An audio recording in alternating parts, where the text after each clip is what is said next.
You know, I would have voted for Obama a third term if I could.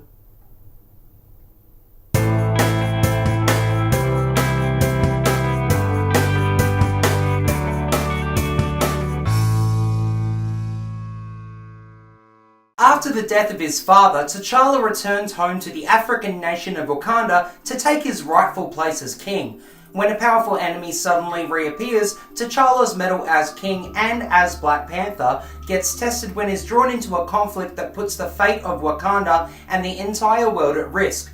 Faced with treachery and danger, the young king must rally his allies and release the full power of Black Panther to defeat his foes and to secure the safety of the people. This is one of the most heavily politicized superhero films I've seen in recent years. This is the first black superhero film, they claim. This is the most diverse cast, they scream. Well, this is an MCU film, and a film nonetheless, so I'll be reviewing it like I review all films on this channel, with the utmost respect and unbiased opinions on the film, not the film's impact on representation of a not well represented community.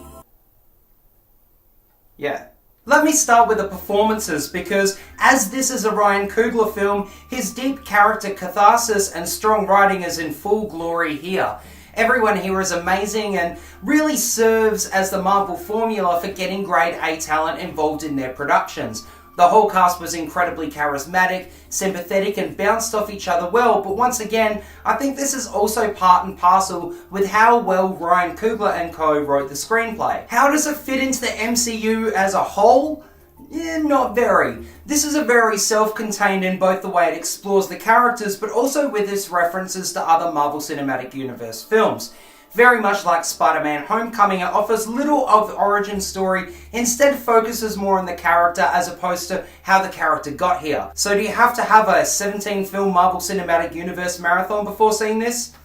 No, I don't think it's completely necessary, but I do suggest YouTubing Andy Serkis' scene in Avengers 2, Ultronian Boogaloo, and maybe watching Captain America Civil War as a way of spicing up your Black Panther experience. There are hardly any action sequences, but when they're on, for the 3 times that they're actually on screen, they pop with vivid colours, kinetic energy, and a very specific flow that's become Ryan Coogler's wheelhouse. From the one-take fights in Creed to the horrifying, traumatic, and deeply terrifying scenes in Fruitvale Station, he displays with almost pinpoint precision his ability to mix drama and action into this beautiful weave that you care so much about the characters and their journey. The action is more heart-pounding than most other MCU entries, but I unfortunately think that the lack of action will slightly hurt the rewatchability factor, although I do plan on seeing this again because of the world building. Speaking of world building, Wakanda is a place that I want to visit, not just because of the scope of what this country has to offer in terms of technology and medicine,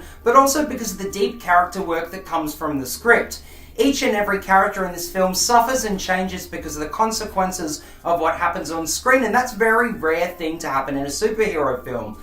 Now, I'm not kidding. Every single character in this film suffers and changes because of the consequences of what happens in the film. No matter if they've been in it for 5 minutes or 50 minutes, they all change. Now, I don't know much about this Kendrick Lamar fellow, but his music does fit the tone of the movie, but I also think that he'll be talked about more than the person who should be getting all the praise, and that is Ludwig Göransson, because in terms of the score, Ludwig balances the more tribal beats with a very modern twist. I totally suggest buying the score as opposed to the soundtrack, as I can see this being an awesome gym music.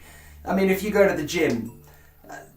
I don't, but, you know, if I did, I'd probably listen to this. To the performances, the real standouts here are Chadwick Boseman for his understated role as King T'Challa, Michael B. Jordan for his sympathetic villain Killmonger, Angela Bassett as Black Panther's mummy, Lupita Nyong'o as Nakai, T'Challa's love interest and Wakandan spy, Letitia Wright as Shuri, Black Panther's hilarious and intelligent sister, Andy Serkis as having fun as Ulysses Claw, but the real MVP is Dana Gurira as Okoye, Black Panther's bodyguard, leader of the Dawn Milaje, and queen of action sequences.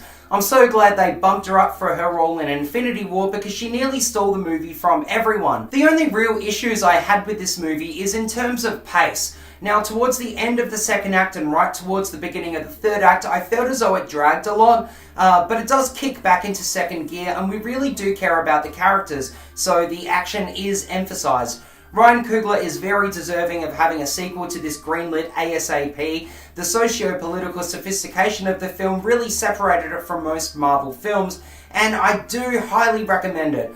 Honestly, I wouldn't worry about seeing it in 3D though, as this film can be quite darkly lit at times, and I don't really see the need for a post-conversion. So thank you so much for checking out my review of Black Panther. I can't wait to hear what everyone thinks of the film. Please let me know your non-spoiler thoughts down below. Please don't forget to like and subscribe, and of course if you like this review and want to see more, please click share to see more. Thanks for watching, bye.